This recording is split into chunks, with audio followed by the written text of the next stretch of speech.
our first dinner with Feeding 14. So my sister and her family are in town and they brought 8 other people, and I wanted to kind of show a little bit of the meals we made. This one, we were hungry, we ate already, but let me just kind of talk it through real quick. So I made I probably made 6 pounds of shredded chicken, and it was like up to here in the Instant Pot. It's an 8-quart Instant Pot. We made some tostadas. So you take tostada shell, refried beans, meat, and then whatever toppings. I had salsa, cheese, tomatoes, and lettuce. And that was what we had for dinner tonight, the first night that they showed up. So we're Feeding 14. I also made for breakfast, I have a couple loaves of lemon bread, orange bread, and 2 of the chocolate bread.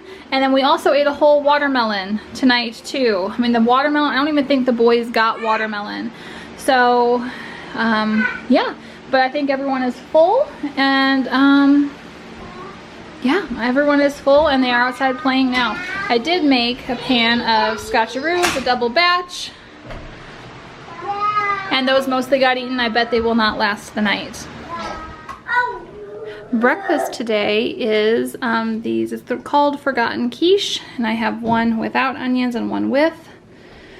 And then I have a loaf of lemon zucchini bread and chocolate zucchini bread, and we will get everyone served up. Not everyone's awake yet, but there's more kids awake than I thought there would be. So this is breakfast. We'll see how far it stretches. This is our first lunch, and I made Italian chicken pasta salad.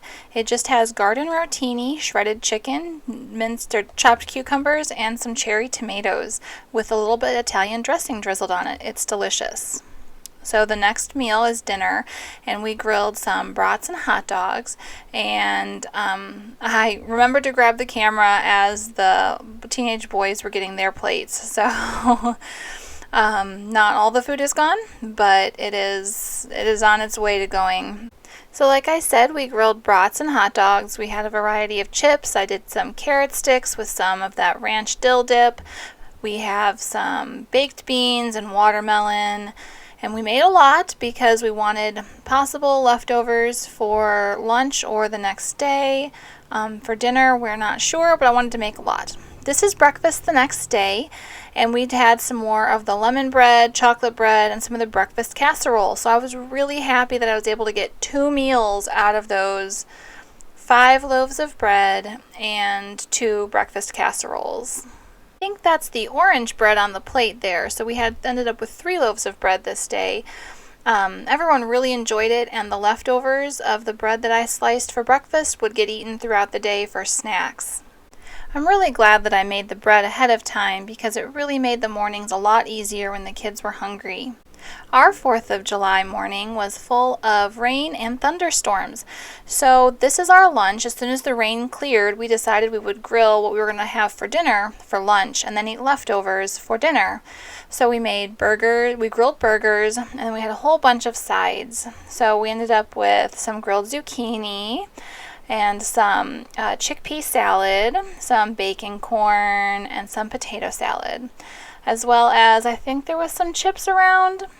But everything was delicious, and everything got eaten within 2 meals. So this is our dessert for 4th of July. My sister reminded me of this. My mom used to make it sometimes when we were growing up for birthday cakes, and it is a homemade ice cream cake.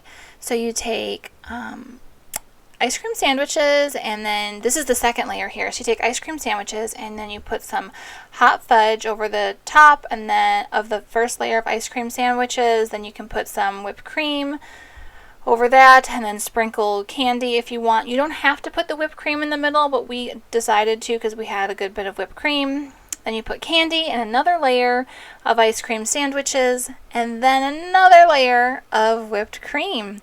And we had all the girls helping out. My sister was guiding, and we had lots of little hands helping unwrap all of the ice cream sandwiches, and they were really enjoying it. They also got little samples, which was their favorite part, I think, and the excitement of having such a yummy 4th of July treat. It was really nice having my sister and her family come for a visit for the 4th of July. It's always really fun when we can get together. The kids are all relatively close in age. Most of the kids each have their own group within her kids, and it just really makes for a fun time. We did some activities. We did try to go to the zoo, which was really fun. And then we attempted to go swimming, but our 4th of July was plagued with possible storms and rain, and so we got to the pool and they closed it like 5 minutes later. I think we were in the pool for 2 minutes, which was pretty disappointing to the kids, but we did get to go and we did go to the fireworks, which were disappointing as well because we were at a park where in previous years we had been able to see the fireworks, but this year I guess the city didn't have very many of the high shooting fireworks and the trees were in the way. So it was a lesson in some disappointment, but fun anyway, because you are with your friends and your family who are friends, and you still make the best of it. So here we have finished it, and the girls are just decorating the dessert. We did get some little red, white, and blue stars to sprinkle on top to make it really nice and festive. My sister did say that we could put, frozen fruit in between if we wanted to. We decided to just go for the candy Reese's Pieces that are a hit anywhere, I think.